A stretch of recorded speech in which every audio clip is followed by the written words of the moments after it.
There will now be an opportunity for silent prayer or meditation.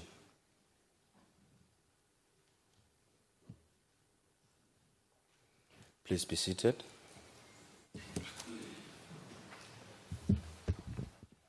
The Secretary will read the order. Debate on vote number 4, Government Communication and Information System Appropriation Bill. I now invite the Honorable the Minister in the Presidency.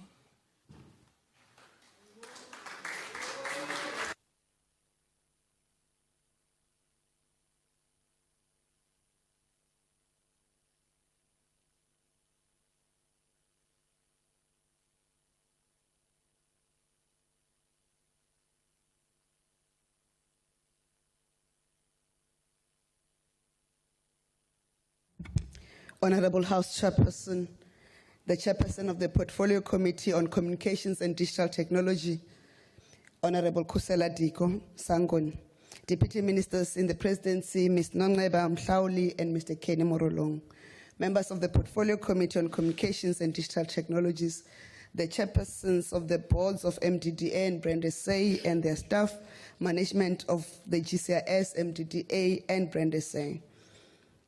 Good morning. Our recent general election and the build-up to the establishment of the 7th administration obscured a significant date in the history of our country, which was the 12th of June, 1964, 6 years and 1 month from where we are today.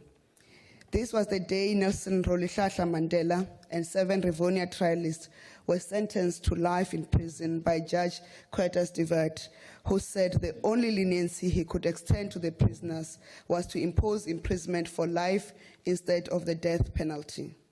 Mandela recalled this moment in the following way, I quote, "We looked at each other and smiled. There had been a great collective gasp in the courtroom when Divert announced that he was not sentencing us to death," close quote. House Chairperson, as we observe Nelson Mandela Month and 6 days from now, Nelson Mandela International Day, we can, despite all the challenges we face, smile at one another as South Africans to celebrate the freedom we earned through the sacrifice of Nelson Mandela, his comrades, and millions of South Africans who resisted apartheid. These are smiles of appreciation at the fortitude of our nation and our ability to reach out to one another to heal the divisions of our past, albeit some of the healing is taking place slowly. In 2024, as we mark 30 years of freedom, democracy, and development, and our reintegration into the global community of nations, we are continuing the task of healing the divisions of our past and overcoming the challenges of our present. Leading the nation in this effort is our government, which derives its mandate from focusing on focal areas of transformation demanded from all political parties who form the administration, but who are also represented in Parliament. The historic mandate is not, which we are granted to be the 7th administration and the 7th Parliament, is not confined to political parties, but this is a national effort in which all South Africans must participate as each of us act to create the South Africa in which we wish to live, raise our children, and exercise our economic skills following the general elections. This mandate must build on the great strides we have made since 1994, as reflected in Census 2022 results, which paints a picture of a society on the move and which reflects improvements across most indicators, despite the challenges confronting us. The findings of the Census 2022 also conclusively demonstrate that our development is not by chance, but rather by design from government programs since 1994. Today, millions of households have access to housing, water, sanitation, and electricity when compared to 1994. Our policies have facilitated the greater economic transformation and the empowerment of previously disadvantaged individuals. We have introduced laws and policies on worker rights, employment equity, and broad-based Black empowerment. There has been strong investment in infrastructure, public employment programs, and achieving higher levels of economic growth, though the challenges remain. This is a journey that has had and will have many facets into the future. I wonder how many of us have spotted the democracy bus on our streets. To draw South Africans from across the country into our celebrations, the South African Road Agency, in partnership with government, has launched the democracy bus that will travel to different parts of our amazing country, from a nation's towering cities to deep rural communities. Government calls on all South Africans to get on the bus so that they can see and experience the changes we have gone through as we relive the many pivotal moments in our democratic journey. As the bus travels on our roads across all our provinces to 30 locations in various parts of our country, citizens will have the opportunity to be part of Spot the Bus campaign. Citizens can keep a lookout for information on the bus journey through a digital map that will be published on various social media platforms.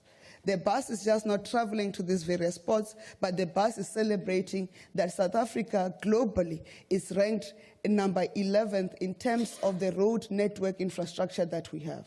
It is also ranked 19th globally in terms of the paved or tarred road infrastructure network. So as we celebrate that milestone, knowing there's still more roads to be done, more bridges to be built, we celebrate the achievements that we have made sure of the last 30 years and accept the challenges and will confront them diligently as we ensure that all South Africans have access to roads network and they can have passable rivers through the bridges that will be built either through Welisizwe projects or other major road projects as led by SANRAL and the various provincial departments. The bus is also expected to stop at the GCIS Tusong service centers, which are earmarked as key activation sites. It will also stop at venues for community meetings, izimbizo, and national events, as well as dams, police stations, schools, clinics, and hospitals built over the years as we celebrate our 30 years of democracy. This is the way GCIS is bringing South Africans to acknowledge the work that has been done over the last 30 years, but also acknowledging the challenges that still lay ahead, which government, through its new programs of the 7th administration, will then table to address the challenges that remain. House Chairperson, I deliver the budget vote of the Government Communication and Information System for the 2024-2025 financial year in the full realization that the task before us is a mammoth one. In the coming period, the GCIS will have to be at the forefront of engaging citizens on the work of government, with emphasis on mobilizing all of society to be part of the unity and change and progress in our country. This moment in our history is one for all South Africans to make their voices heard and their actions seen and felt across society. GCIS has put forward bold and decisive plans to use the strong communication system it has developed over the years to ensure that South Africans remain abreast of key developments that take place within the country. At its core, the GCIS is responsible for providing strategic leadership and coordinating a government communication system that ensures that the public is informed and have access to information on government programs and policies that benefit them. The department will therefore use communication to help citizens across the length and breadth of our nation to participate in and enjoy the benefits of our hard-won democracy and freedom. It will share critical information on government services and programs, as well as create opportunities to open the economy to more South Africans. The government-wide communication system is tasked this year with rebuilding trust between citizens and the government the nation has put in place, and to motivate communities to replace cynicism, suspicion, and despondency with active citizenship, social investment, and confidence in our future. In the 2024-25 financial year, the government communication and information system will dedicate its expertise and resources to supporting the work of the government of national unity so that we can provide South Africa Africans and our partners with information that can help us to move forward as a country. Our first task as the country navigates these uncharted waters is to educate citizens about the establishment of the 7th administration, which in its current form is unprecedented in the history of our democracy. As part of the new administration and with an equally inclusive cohort of communications professionals, GCIS will spearhead a well-functioning government communication system that prioritizes informed and empowered citizens.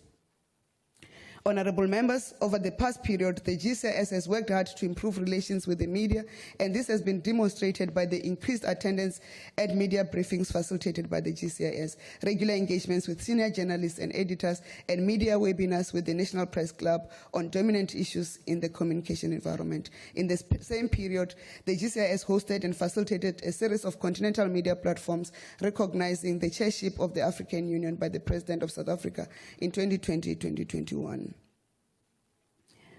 Honorable members, the work of GCIS has many facets, and this includes monitoring and implementation of the government-approved communication policy through the Government Communication Excellence Toolkit. Strengthening the coordination and monitoring of the government-wide communication system is a key feature in ensuring coherence of messaging and sustained information sharing across the priorities of government. Along with its monitoring and evaluation work, the GCIS will also continue to conduct research to assess the pulse of the nation, to provide strategic leadership and support in government communication. This is done through independent quantitative and qualitative research to assess the communication environment for government communication and public perceptions on government performance in key priority areas.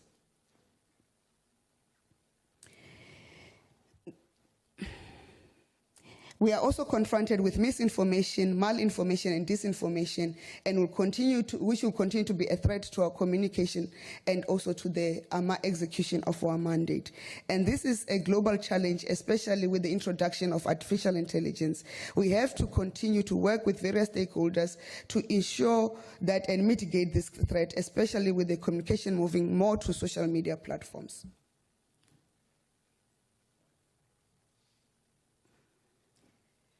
Honorable members, another priority is the fight against crime, and to this end, GCIS is implementing an integrated crime management campaign with its target, which will target the areas of organized and violent crimes, illegal mining, cable theft, and vandalism of essential infrastructure, along with the scourge of violence against women, children, and vulnerable members of society. To strengthen stakeholder participation, the GCIS has established a directorate of stakeholder management and special projects to marshal all stakeholders in a common front against social ills. We have learned during COVID-19 that the coordination of the work is more impactful in our communication space.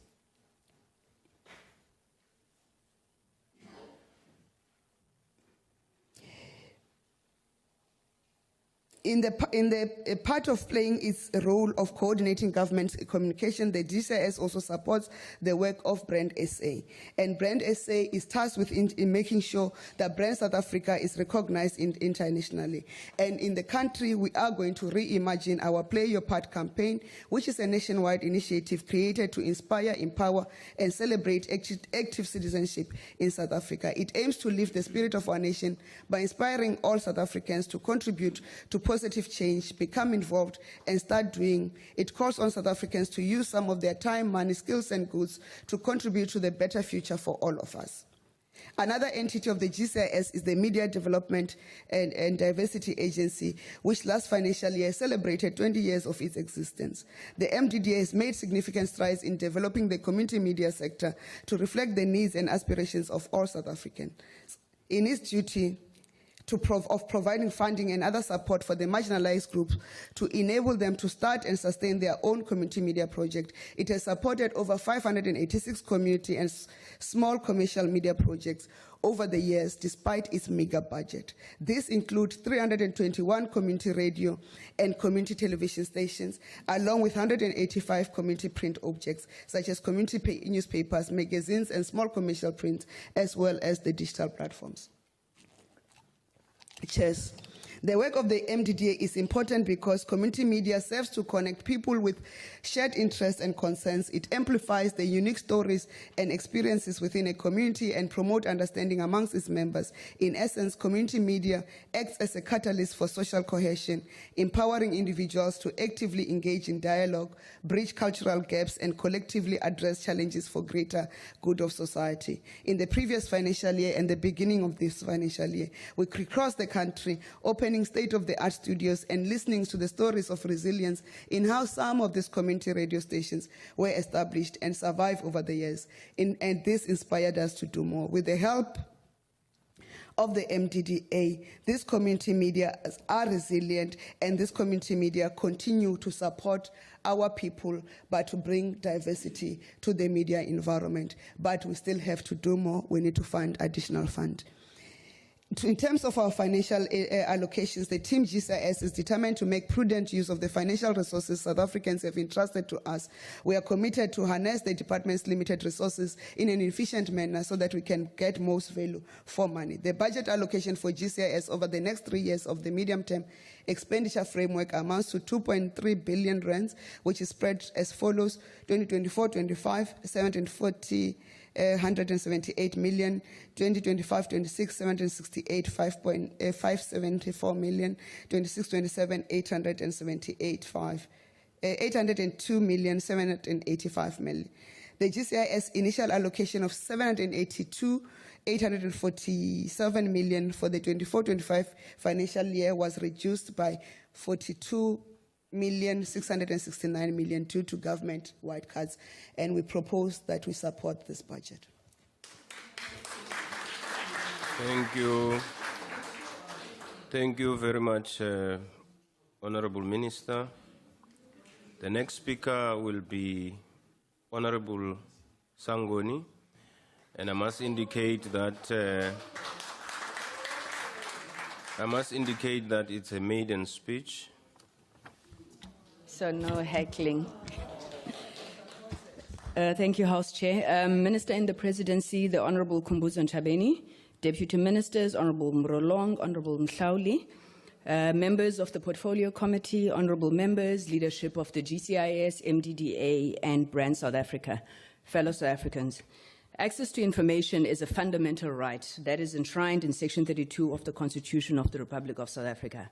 The obligation imposed on government by this right is a government communication system that is agile, that is dynamic and ideologically grounded, alive to the fact that it does not wage the struggle for an informed, educated, empowered citizenry in conditions of its own choosing. The public sphere is a heavily contested space with a plurality of voices, all competing for the hearts and minds of the people in an environment of fast diminishing attention spans. So ours is an ideological struggle, what the African National Congress calls the battles of ideas. Each actor in this theater of public opinion is neither an innocent conveyor of news, nor are they devoid of subjective interest. This year, for example, marks 30 years since our democratic breakthrough. That's 3 decades of progress, 3 decades of material conditions lifted, opportunities created, and lives transformed. Houses have been built, basic services extended, and access to quality and education and healthcare delivered. These are the successes of successive democratic administrations led by the ANC. The ANC has been at the forefront of 3 decades of transformation, the pursuit of freedom, equality, and the achievement of social justice. This is progress that is tangible and measurable, as outlined in the 30-year review report and reflected in Census 2022. Yet, on the pages of our newspapers, on our TV screens, our airwaves, and online, you would be hard-pressed to find these achievements reported on factually and impartially. Who can forget the relentless onslaught against the ANC and, by extension, the government it leads in the run-up to this year's general election, despite these many recorded successes? It is not conceivable that any of us in this House would deny that public and social media have been weaponized, and they are used on a daily basis to cancel and cyberbully those who genuinely believe in the transformative policies and evidence-based delivery of the ANC-led government. But nonetheless, a free and vibrant press is one of democracy's greatest achievement, as is a dynamic society, civil society. In democratic South Africa, every citizen enjoys the right and freedom to receive or impart ideas. So indeed, in this space, we are most content with Mao Zedong's words that let 100 flowers bloom and 100 schools of thought contend. As the democratic state, we do not expect slavish reporting, praising, or propaganda. What we do have, though, is a legitimate expectation that our work will be communicated faithfully, accurately, and impartially. And that is why the government communication and information system is so vital, to ensure that citizens receive information that is relevant, timely, and easily accessible to help them better their lives. Government communicators must report on the story of opportunity and progress to the South African people. They must confront the challenges and tell our people what we are doing to advance social justice. And justice, as the saying goes, must not only be done, it must be seen to be done. So this is not to say that ours is to expect a government to be partisan, but rather that public servants exercise their work conscientiously and in line with Section 197 of the Constitution, which enjoins the public service to loyally execute the lawful policies of the government of the day.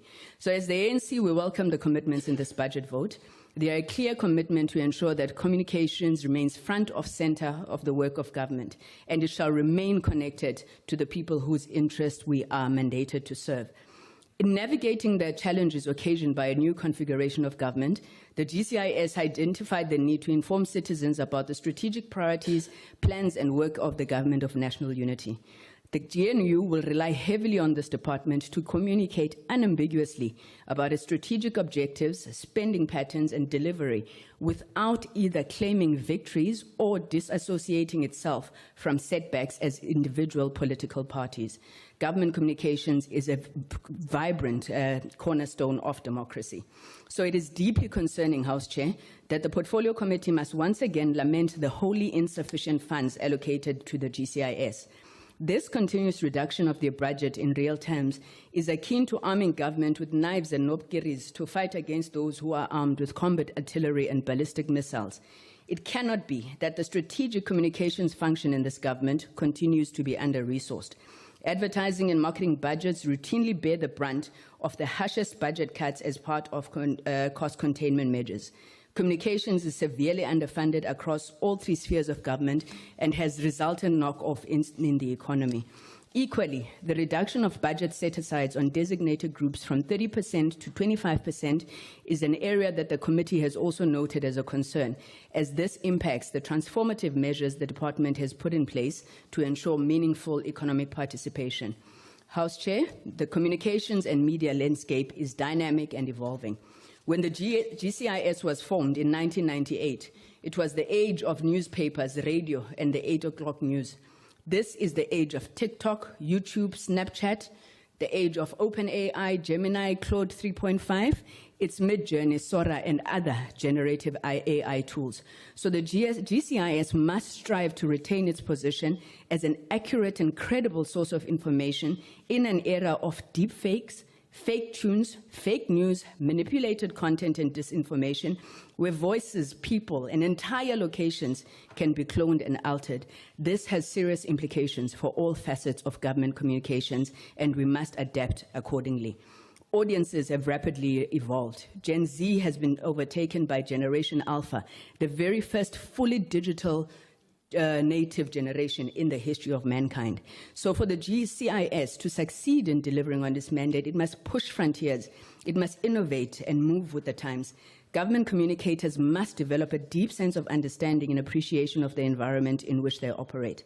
It is for this reason we welcome the department's attention on regularly conducting skills audits and equipping their workforce with skills of the future. It simply cannot be business as usual. House Chair, I commend the GCIS for their dedication and hard work over the years in ensuring that government's communication strategies are inclusive and transparent. And we also commend the MDDA for the work that it does to ensure media diversity, particularly focusing on community media. We just implore that the discussion on the transformation of mainstream media must not be relegated to the dustbins of history. And this is transformation not just in form, but also in content. As the chairperson of the Portfolio Committee in the 7th Parliament, I pledge that this committee will maintain constructive and robust oversight over the department and its entities and ensure an impactful and systemic approach to service delivery in order to achieve a better life for all South Africans. I call on all members of this House to endorse this budget. Together, we can push the frontiers of communication in the modern age. I thank you. Thank you. Thank you, Honorable Sangoni. The next speaker is Honorable Vilakazi, and it's his maiden speech.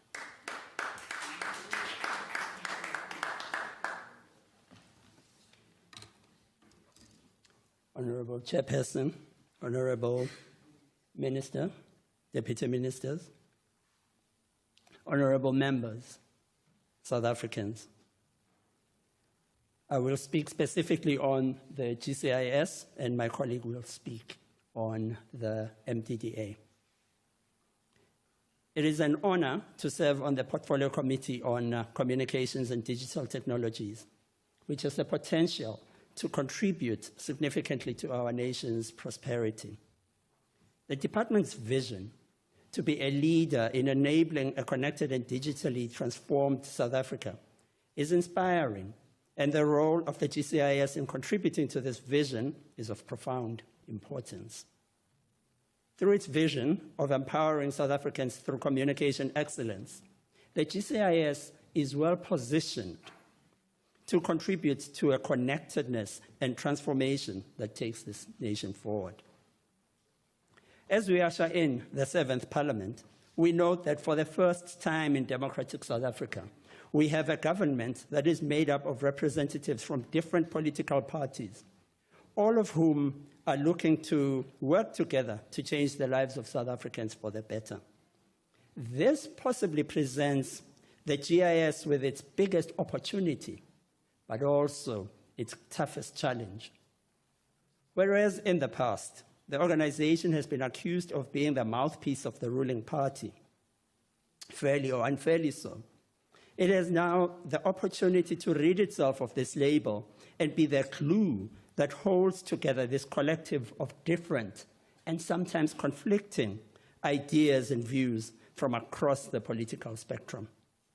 To add urgency to this need, there have been calls from many quarters, including from the President of the Republic during his inauguration address, for a national dialogue that brings us all as South Africans to chart a common path. The GCIS can play a leading role in facilitating this dialogue and in leading the conversation.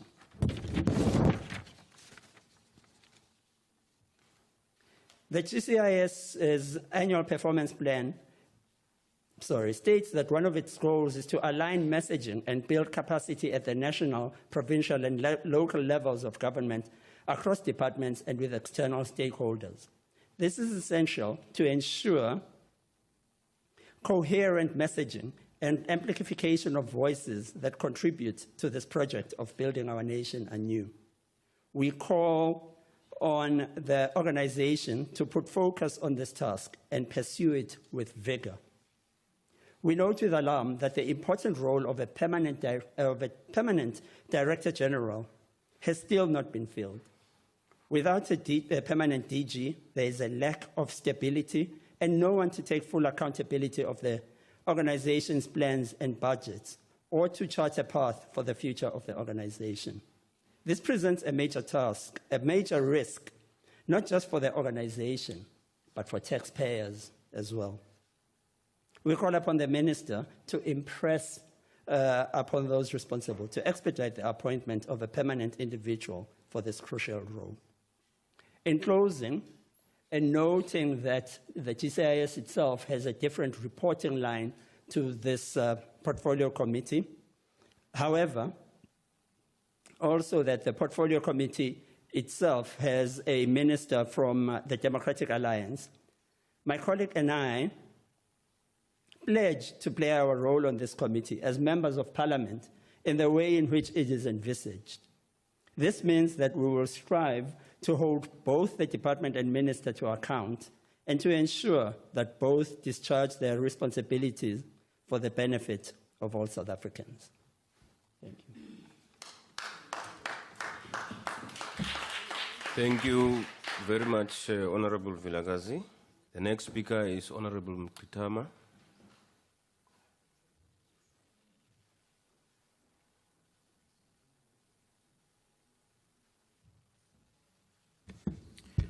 Honorable House Chair, Minister, Deputy Minister, I bring you revolutionary greetings from our President, Ungamalala Jacob Zuma, from Nkandla.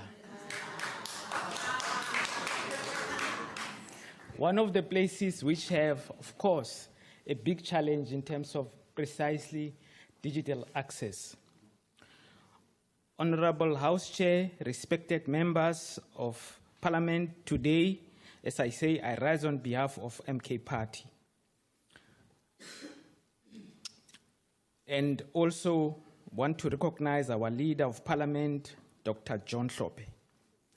I rise to oppose the GCIS vote of the appropriation bill. This bill perpetuates economic inequalities and fails to address the needs of the majority of South Africans, particularly the poor of the poorest. MK, the official opposition party, strongly opposes the budget allocation for the Ministry of Electronics and Information Technology. The government proposal is a mere tokenism and allocation of a meager increase in funding for a sector that requires significant investment to drive digital growth and bridge the gap between urban and rural South Africa. The minister refers to buses and bridges in one sentence, an oxymoron, as there is no such infrastructure in rural areas where the Tintswalo comes from. The lack of telecommunications infrastructure, coupled with desert communications areas such as the Northern Cape, is a clear demonstration that our government is dislodged from the challenges of our people. Again, how do we expect them to communicate their plight to the same government that doesn't give them the platform to do so? MK therefore cannot support and reject the budget vote for the government communications and information systems and demands a significant increase in funding to addressing the needs of our country and specifically the poor. The budget proposal for this critical portfolio is an insult to the millions of South Africans who remain marginalized from the benefits of digital transformation, and therefore, and specifically in the rural areas, where the majority of our people, the disadvantaged are based. A case in point is the MDDA's budget and the many other entities within the DCDT, which are burdened by transmission costs, continue to be stifled by budget cuts. The GCIS and MDDA are jointly responsible for bridging the bi-directional communication gap between our people in the rural areas and government. But unfortunately, budget reductions continue to disadvantage our people.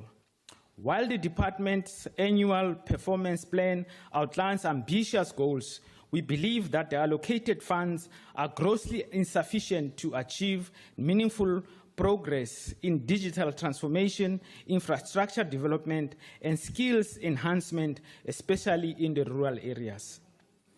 The proposal is a clear indication that they are out of touch with the country's needs and more so addressing the will of the people instead of prioritizing the development of comprehensive digital strategy that benefits all South Africans. They choose to allocate a meager increase that will only benefit the ANC's political expediency and their own nefarious agenda.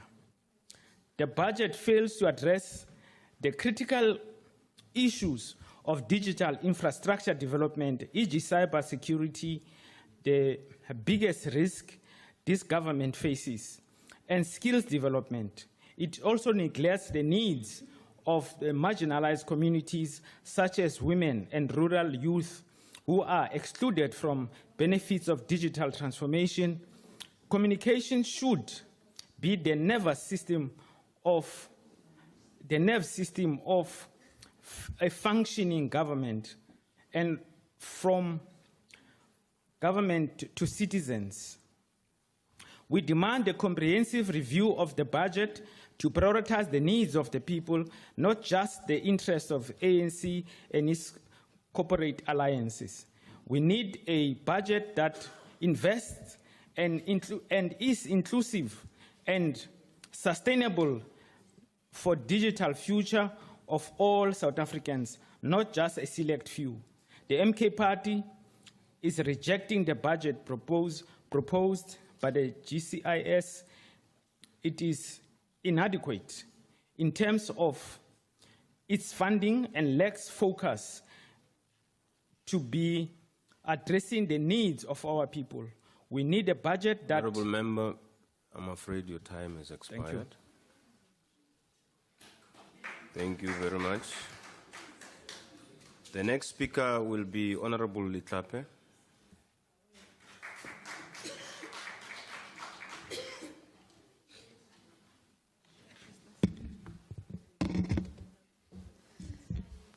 Never.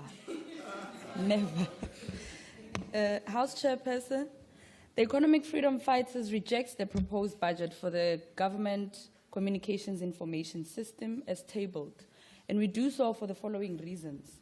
This committee has not had basis or justification to support the proposed annual performance plan and budget because it fundamentally misinterprets its constitutional mandate and fails to address the key issues. We have not conducted thorough reviews of APPs before generating well-considered reports after comprehensive consultation. In the past, we would engage the GCIS to ensure public money is spent responsibly and transparently. We may not agree on policy, but we would ensure necessary details were considered, and this time, the process was rushed and was inadequate. Due to the delayed formation of government, the work of Parliament was compromised. The process of GNU compromised the process of budget approval. And therefore, this engagement, even during the limited time allocation, there was no meaningful engagement. This lack of organization reflects the disarray in the planning process, and it will have consequences. So those who stand here and say they support the proposed budget, we must ask them, what exactly are you supporting? Because throughout this process, there was no thorough examination, and therefore that support is unfounded. On a more substantial matter of policy, we must reject the erroneous constitutional reference in the APP. The plan cites the wrong section, leading to a fundamental misunderstanding of GCIS's role and responsibilities. This mistake undermines the entire plan. Section 195, subsection G of the Constitution mandates transparency and timeliness in public administration, yet the APP fails to align with this mandate. Cabinet ministers are sworn to secrecy, contradicting the transparency of requirement. Furthermore, GCIS's reliance on other departments for content hampers its ability to provide timely information. The GCIS must return to its fundamental understanding that its mandate is established under Section 239 of the Constitution as a strategic unit within the presidency, and its role is to coordinate government communication, not act as a spokesperson for all departments, and this fundamental misalignment must be addressed. The APP suggests that GCIS aims to speak for all 40 government departments, ignoring that each department has its own communication budgets and professionals. This overreach dilutes the core mandate of GCIS and creates confusion in its role. The performance indicators in the APP are overwhelmingly quantitative and inward-focused, failing to address the entire impact. This inward focus does not serve the public interest and provide meaningful measures of success. We need impact-driven indicators that reflect real benefits to the public. One critical missing deliverable in the qualification of savings through media bulk buying. Consolidating media spend should result in significant savings, yet this is not addressed in the plan. This omission reflects a lack of strategic financial planning and efficiency. The entire process of developing this APP was rushed and inadequate. Again, it lacked the thorough examination and rigorous debate that such an important matter demands. We cannot support a plan that misuses taxpayers' money and fails to fulfill its mandate.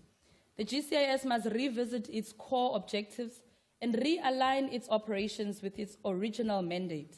It should understand its role as a coordinator, not as a primary communicator, and develop an impact-driven approach that ensures transparency, timeliness, and coordination across government. And by addressing these issues, the GCIS can hope to fulfill its true purpose and effectively serve the South African public. Until then, the EFF cannot support this disorganized and misaligned plan. Thanks, Chair.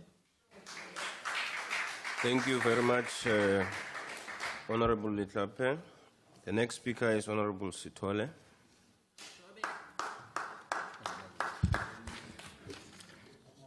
Honorable Chairperson, Minister, Deputy Minister, and the Chairperson of the committee, and the members, the entire members of Parliament.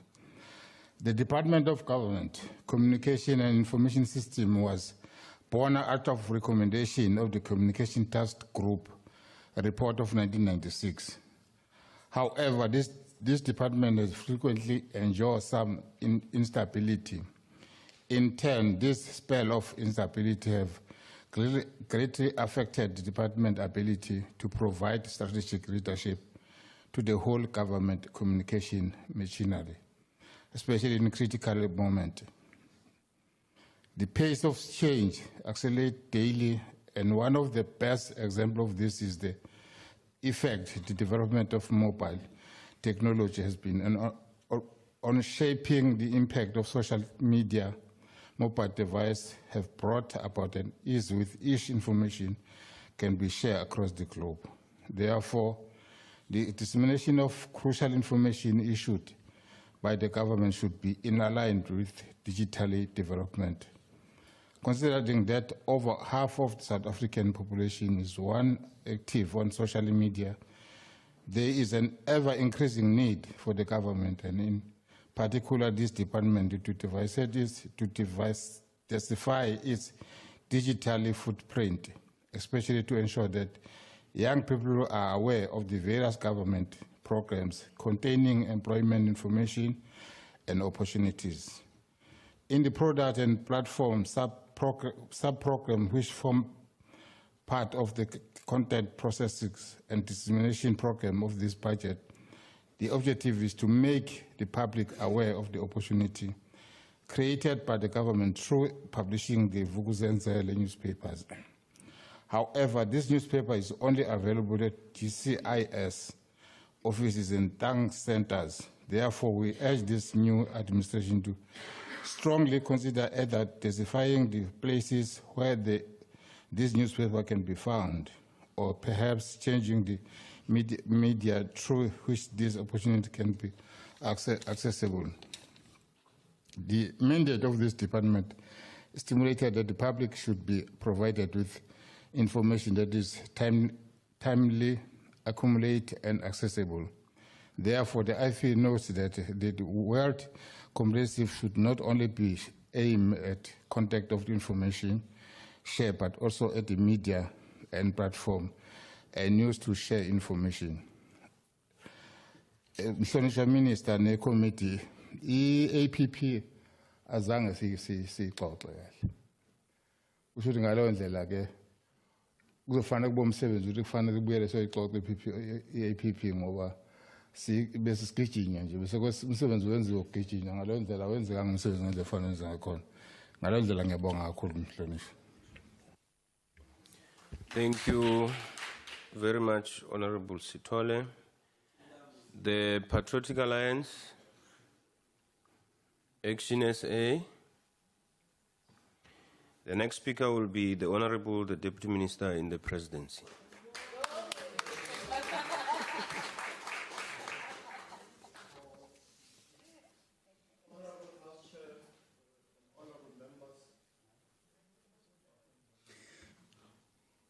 Honorable House Chairperson and honorable members, Honorable Minister in the Presidency, Ms. Nkumbuzo Nchaveni, Honorable Deputy Minister in the Presidency, Ms. Nongceba Mhlauli, Chairperson of the Portfolio Committee on Communications and Digital Technologies, Ms. Kusela Sangoni, Honorable members of the committee, Acting Director General of GCIS, Chairpersons of MDDA and Brand SA, Executive Management of GCIS, MDDA, and Brand SA. Over the last 30 years, we have sought to build a democracy that demonstrably has vibrant contestation of ideas. We have negated the woefully wrong practice of resorting to repression, violent conflict, and war. We have built state institutions practically to translate the ideals of freedom into actions and gradually transform the lives and lived experiences of the very many poor people in our country. One of these institutions is the Government Communications and Information System. Its naming proceeds from an important understanding that government is a system.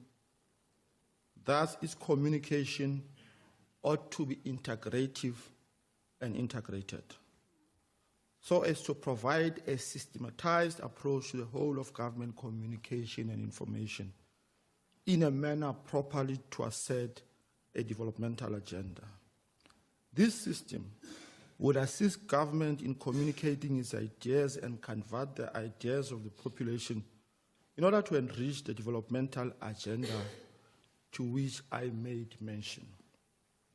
Honorable House Chairperson, as President Samora Machel said, we too say, and I quote, "A luta continua, a luta continua." The struggle continues. Against what? The struggle continues against tribalism, against ignorance, against illiteracy, against exploitation, against superstition, misery, hunger, and lack of clothing, so that one day we will all be equal. Close quote. Honorable House Chair, as we walk through the next 5 years of the 7th government, we too have to boldly declare, as Samora Machel did, "A luta continua." We similarly have to ask the attendant question, the struggle continues against what? I'm certain that you'd agree with us when we say the struggle continues against a pernicious retreat to backward identity politics that seeks to divide our nation. The struggle continues against a hyperbole, misinformation, and divisive propaganda, intent on driving mainly an anti-government sentiment, an agenda for stereotypes and intolerance, thus sowing seeds of civil unrest and blatant disregard for law and authority. Honorable members, GCIS was formed primarily as a response to the democratic imperative of freedom of information. It was formed to support the construction of a democratic, free, and prosperous society. Thus, the GCIS is an important institution in the continuous construction of a free and democratic South Africa based on purposefully transformative constitutionalism to which members of the Government of National Unity commit. The information provided by GCIS to the citizenry ensures that we continue to struggle against tribalism, ignorance, illiteracy, exploitation, superstition, misery, hunger, and lack of clothing, as stated by Samora Machel. Honorable House Chairperson, it is an honor and privilege for us as the ministry in the presidency to present the budget vote for the government communication and information system in the year that we commemorate 30 years of freedom and democracy. For the first time since the advent of our democracy, no party has been given a singular mandate to constitute a government. For its part, the ANC formed a government of national unity together with other partners, principally to assert the primacy of our democratic system, our country, and the interests of our people as a whole. Honorable members, an immediate priority of the first democratically elected government in 1994 was to change the country's image and brand to reflect the new society we were and we are continuously building. Brand South Africa was established to help reconstruct the country brand and boost our nation's image and reputation across the globe. It was also tasked with drawing all South Africans together in deeper social cohesion. The task of Brand SA is to continuously place our nation brand in the imagination of the buyers of products and services in the globe. It is also tasked to contribute to the improvement of our global attractiveness and competitiveness. A key part of this is the development and implementation of strategic marketing campaigns aimed at promoting the country as an attractive destination for investment, trade, tourism, and study. By way of example, our citruses, our grapes, our wines, our industrial products, as well as our tourism products depend on a strong nation brand successfully to compete in the globally competitive markets. Honorable House Chairperson, in 1994, the political economy of media prevalent in the emergent democratic South Africa was riddled with challenges that conditioned the production and consumption of information and ideas. The democratic government had to contend with this reality and set about a course to mediate in the tension between public good and capitalist gain.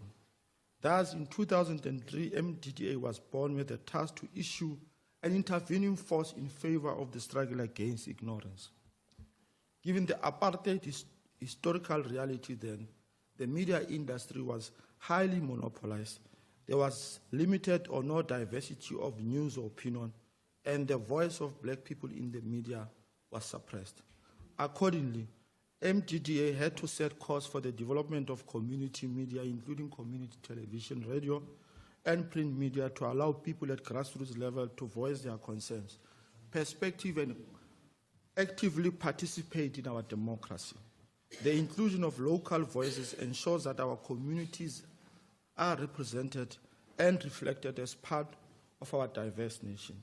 These efforts of the MDDA therefore not only ensure the plurality of views, but also allows for the democratization of the terrain over which the struggle, contestation, and cohesion over the meaning of ideas, the essence of culture, and materiality of politics is conducted. The democratization of the media terrain is evidenced by the support given to all forms of community media. These include 321 community radio and community television stations, along with 185 community print projects such as community newspapers, magazines, and small commercial print. We do all these things so that one day we will all be equal. Honorable Chairperson, the budget we are presenting today expresses our determination to look to the future. In the 2024-2021 financial year, we've set aside 186,716,000 for Brand SA and 38,568,000 for MDDA. Over the next coming years, the communication and information system of government would have to continue to engage in the process of building a national consensus and build a bigger South African picture. Addressing members of the media, the erstwhile GCIS CEO, Mr. Joel Neshitenze, said in part, as many have pointed out, a nation without national consensus is like a house destined to collapse on the shifting sands of illusion. We as a generation owe it not only to ourselves, but to our forebears and the next generation to ensure that this nation does not collapse. Aluta continue. I thank you. Thank you. Thank you very much, Honorable Deputy Minister. The next, honorable members, order. Honorable members from both sectors, honorable members on my right, honorable members on my right, please behave. Honorable members on my left, please behave. The next speaker will be Honorable Thring.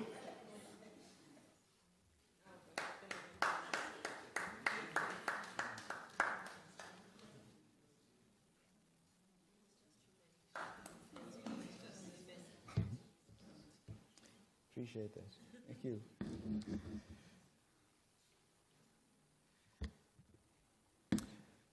Thank you, Honorable House Chairperson.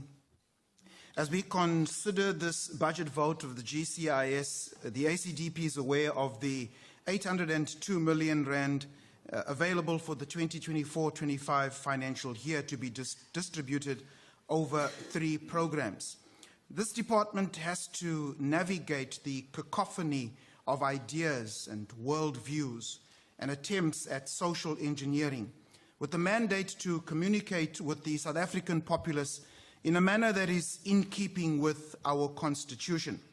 The ACDP notes the department's mandate, which is to ensure transparency in government, and that relevant government structures should provide information that is commensurate with the democratic principles of our country and indeed our Constitution. The ACDP trusts that the GCIS communications research endeavor, which resulted in the development of a government segmentation model for those aged 18 and older, bears fruit.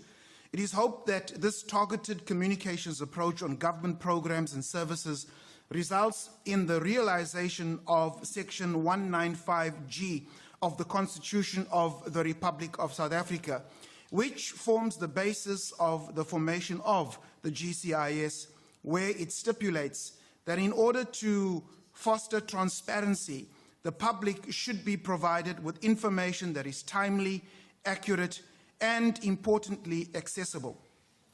The ACDP wishes to highlight that the department is responsible for providing strategic leadership and coordinating a government communication system which must keep the public properly informed.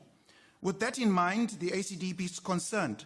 We're concerned about the silence on developments regarding the WHO's International Health Regulation Amendments and Pandemic Treaty, which, if passed and at the threat of a pandemic risk, will give the WHO, an unelected international body, unfettered power to impose lockdowns on sovereign nations and sanctions on those nations that do not comply. Nations that have signed or agreed to the International Health Regulation Amendments and the Pandemic Treaty risk losing their sovereignty if the World Health Organization just suspects that there is a pandemic risk. The department, we encourage the department to uphold its mandate to enlighten and inform the public on South Africa's role and position on Provisional Agenda Item 1.2. The ACDP submits that GCIS must uphold its mandate to ensure transparency in government by keeping the public informed on the dangers of the International Health Regulations and Pandemic Treaty. I thank you. Thank you very much, Honorable Thring. Do we have anyone from Rise Mzansi? The next speaker will be Honorable T.M. Chauke.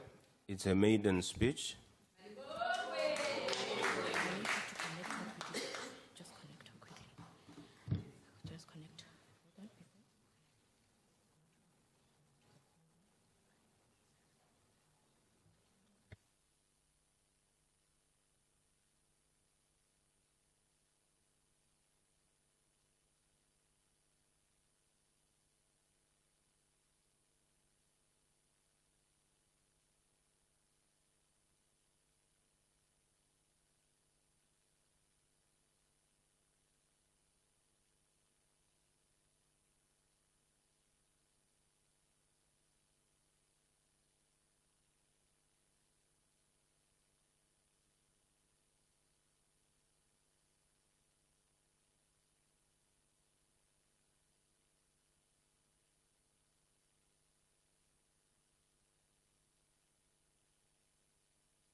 There we go.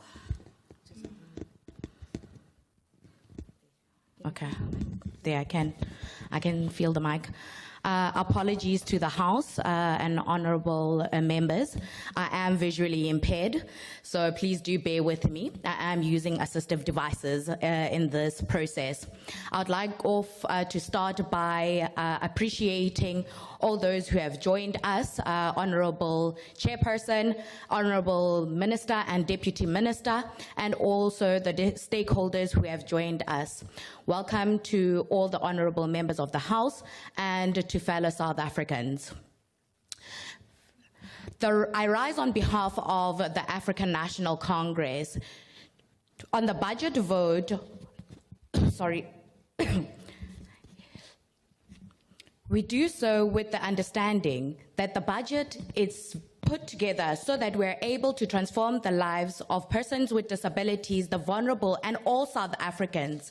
We advocate for the budget that is able to sustainably look towards addressing a systematic challenge that is faced by millions of South Africans.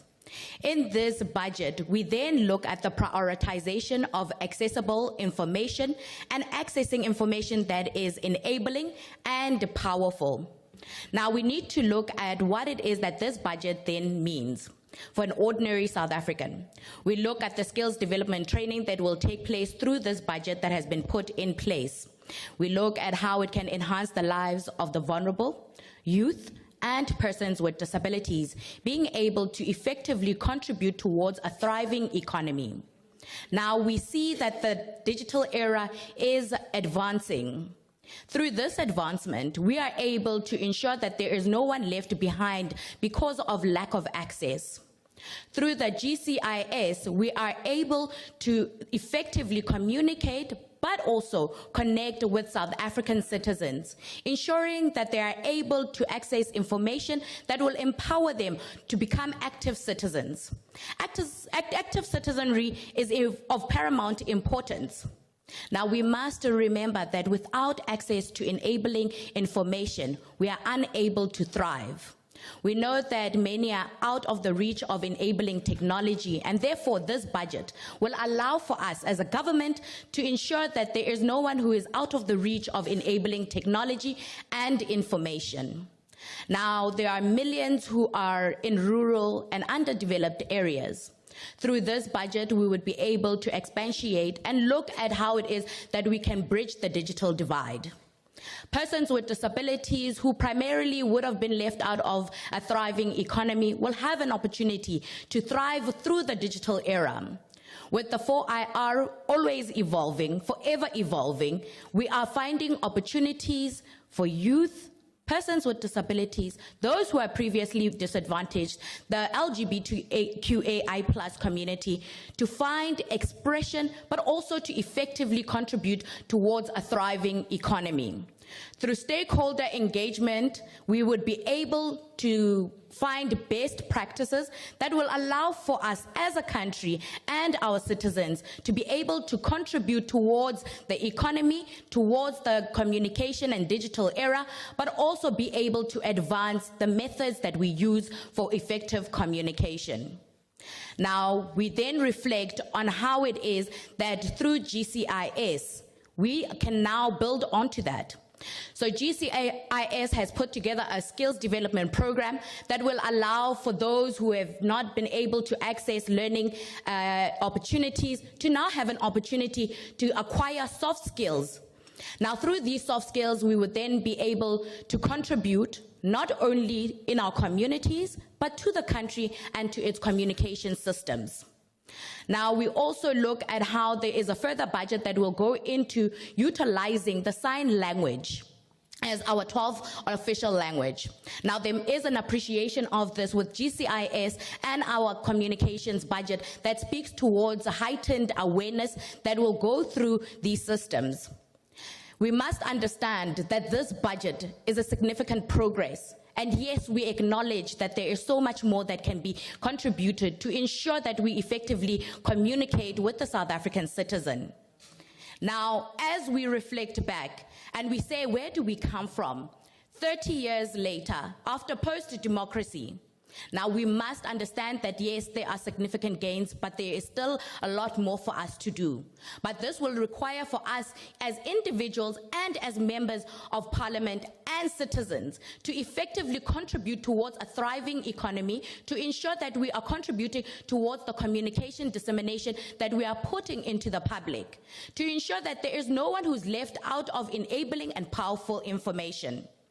Now, with the budget, as the African National Congress, we are saying we fully support the budget that has been presented, and we look to ensuring that we're able to foster a cohesive and more inclusive economy and society through this budget, and ensure that there's no one who's out of the reach of enabling and powerful information.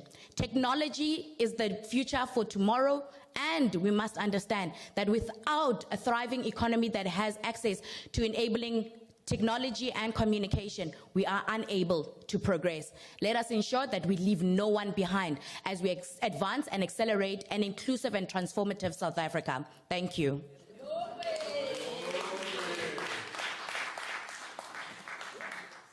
Thank you very much, Honorable Chauke. Al-Jama. The next speaker will be Honorable Bodlani. Honorable members, Honorable Vilakazi left 3 minutes for Honorable Bodlani, so she will have her 9 minutes. Thank you, House Chairperson. Established by an Act of Parliament in 2002, the Media Development Diversity Agency is mandated by the Act to redress the exclusion and marginalization of disadvantaged communities.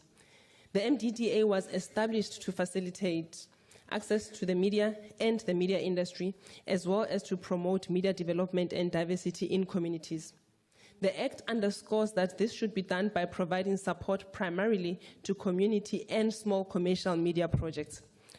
Honorable members, as the country celebrates 30 years of freedom and democracy, we, as elected public representatives, would be failing in our responsibilities if we do not pause and assess the work of the MDDA and the impact the MDDA has had in our country 20 years after its establishment. To do that, House Chairperson, allow me firstly to state that it is harrowing that 30 years after South Africans stood and waited in lines to vote for a democratic government, we still speak of historically disadvantaged communities. This as if the democratic government was an innocent bystander. For the record, the DA completely agrees with the noble and imperative need to urgently redress the injustices of the past.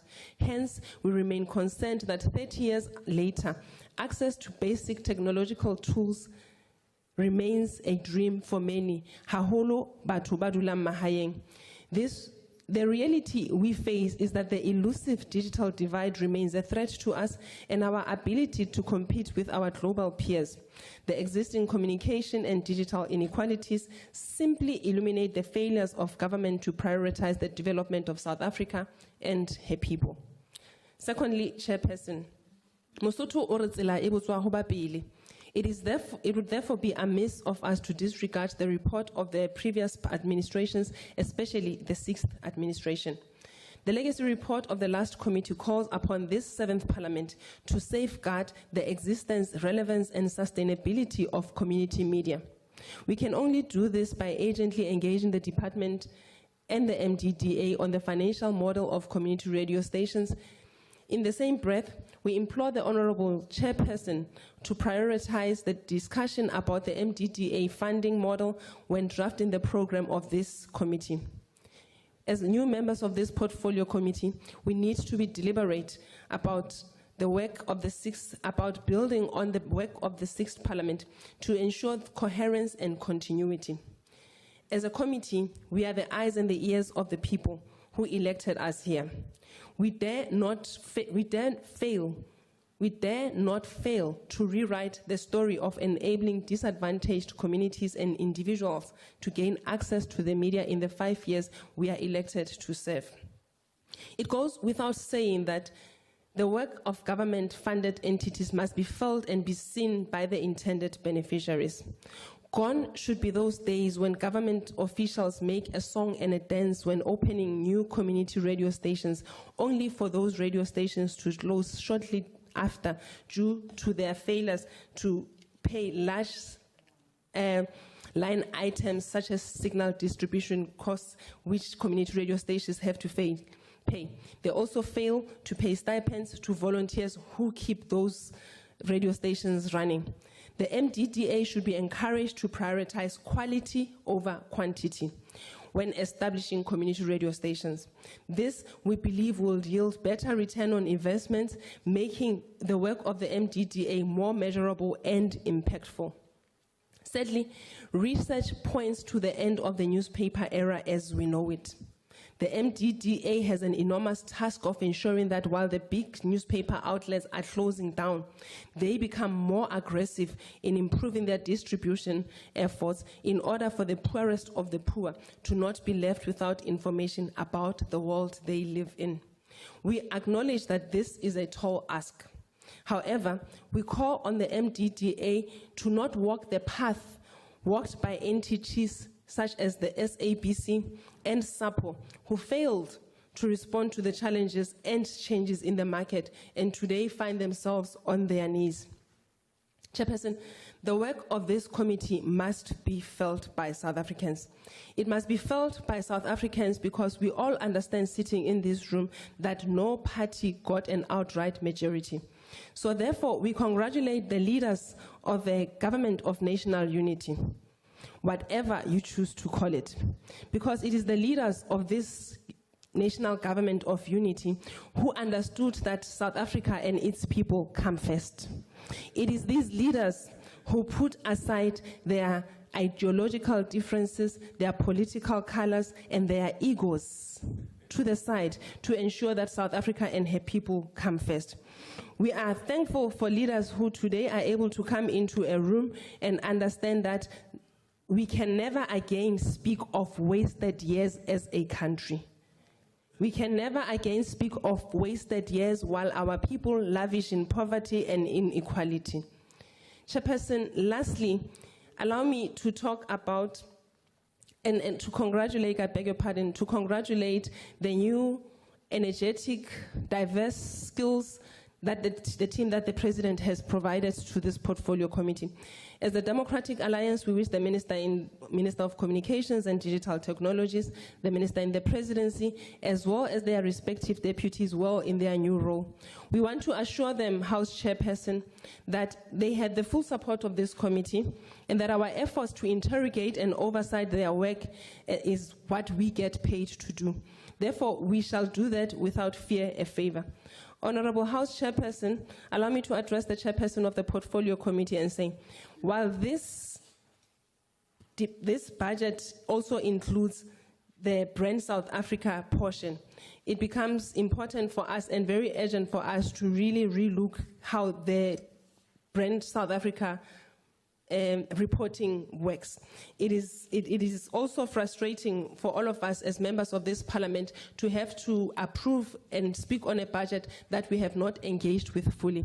But as South Africans who are willing and ready to put South Africans first, we do understand that this is a legislative imperative, and therefore we will do our best to ensure that this budget is passed, to ensure that services reach the poorest of the poor, to ensure that the GCIS, the MDDA, is able to get to Ugogo Dlamini, who is sitting in Nkandla, to make sure that that newspaper reaches Ugogo Dlamini in Nkandla. Ngiyaleboga.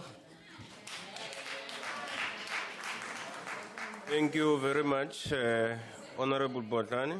The next speaker will be Honorable Mkhaga. It's his maiden speech.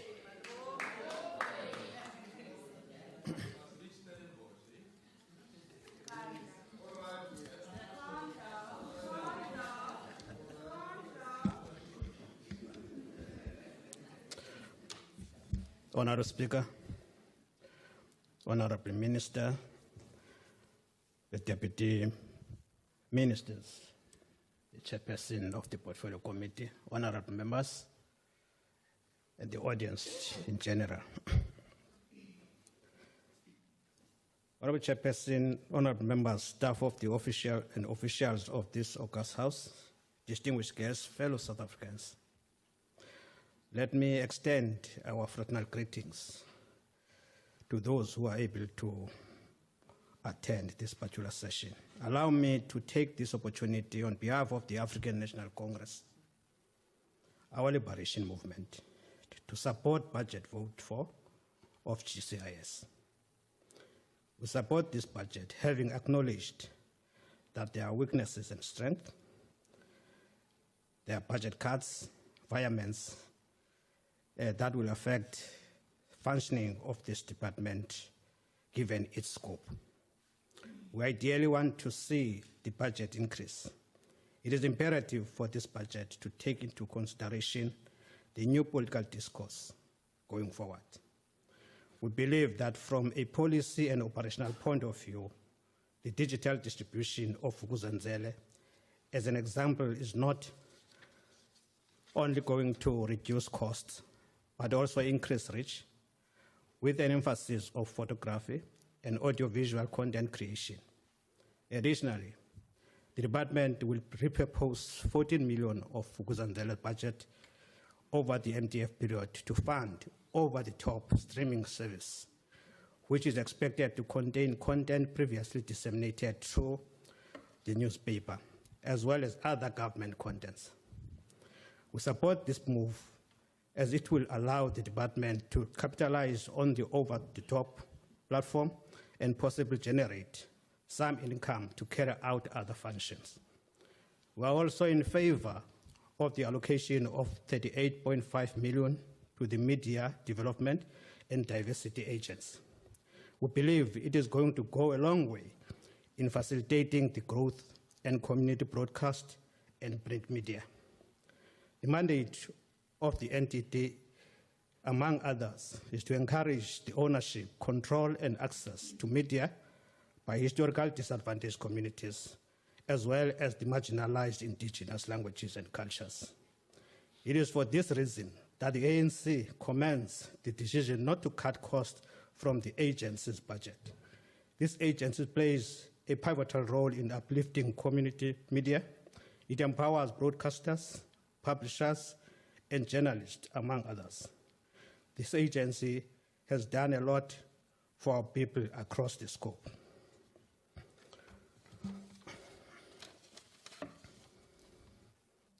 In ensuring sustainability of media projects in communities that are marginalized by the mainstream media, we appreciate that most of the budget over the period ahead is directed to grant funding of 66 community broadcast projects to help to initiate new projects and sustain existing projects. Underscoring the agency's commitment to grassroots empowerment, funding for those projects is said to be among 166 million over the MTF period, in line with the presented plans. The total expenditure is expected to be among 21.5 million, decreasing at the average annual rate of 8.3% from 137.8 million in 2023-24 financial year to 106.1 million in 2026-27 financial year. This considers an anticipated decrease in revenue generated from contributions from traditional media funders. We want to suggest that the department must present a clear case to Treasury to avoid this negative development. It must be acknowledged, honorable members, that budget is a tool to implement policy. Policy shall always be informed by the material conditions. Policy shall always be informed by the basic needs of our people. It remains a fact that communication across is a challenge in the country, particularly in rural areas. This agency must speed up interventions in a programmatic way. Budget must talk to the realities confronting society. ANC still believe that government can improve this overall allocation for better results. GNU.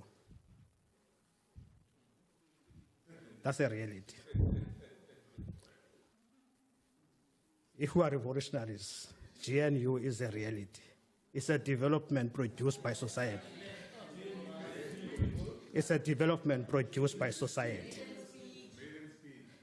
Development produced by society. Society evolves but is able to define its terrain. It takes its struggles to wherever that are happening. And therefore, GNU is a reality. Ours is to ensure that we fully participate and exploit the opportunities that comes out of that situation. 5 years is too long. ANC is busy generating new theories in favor of the Honorable Member, disadvantage, so that we're able to deal with these particular your time challenges has in a expired. manner that we don't want to leave anyone behind. Come on board. Thanks, man.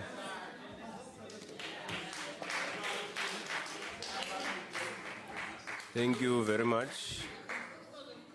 I now invite the Honorable the Minister in the Presidency to close the debate.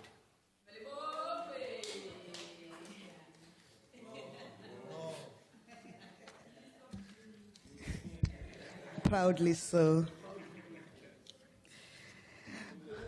Honorable House Chairperson, interestingly this morning there were those who were crying at the wrong funeral. I need to advise Honorable Kritama the debate on digital technologies will be better served on the Monday debate of the Department of Communications and Digital Technologies.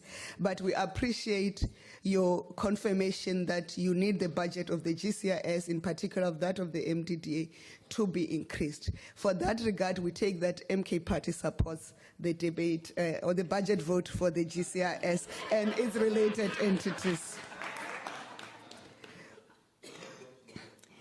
We accept the outcry by all political parties and honorable members in terms of the meagerness of the budget for the GCIS, and in particular, given the role that the GCIS will have to play in the 7th administration of educating our communities about access to services, but also about the work of government, but also to build coherence in the messaging of a government of national unity. In particular, the role that the Media Diversity and Development Agency plays in supporting community media and small commercial media. We urge members of this committee to assist our work by supporting initiatives to amend the Electronic Communications Act to deal with the two following things: to allow community media to be able to drive or to attract advertising in terms of the mandate, because currently the sustainability of community media is affected by the requirement that they cannot have a large proportion of advertising in their station. Secondly, we require the support to amend again the Electronic Communication Act to ensure that community media that has grown and developed through their support of the MDDA, but also their own initiative, can grow to small commercial media without the onerous task. Honorable Chairperson of the Portfolio Committee, you would be fully aware that if a community media wants to apply for its own license after the expiry of the license and it misses a deadline, irrespective of missing the deadline by just a day or a month, the community media loses its frequency.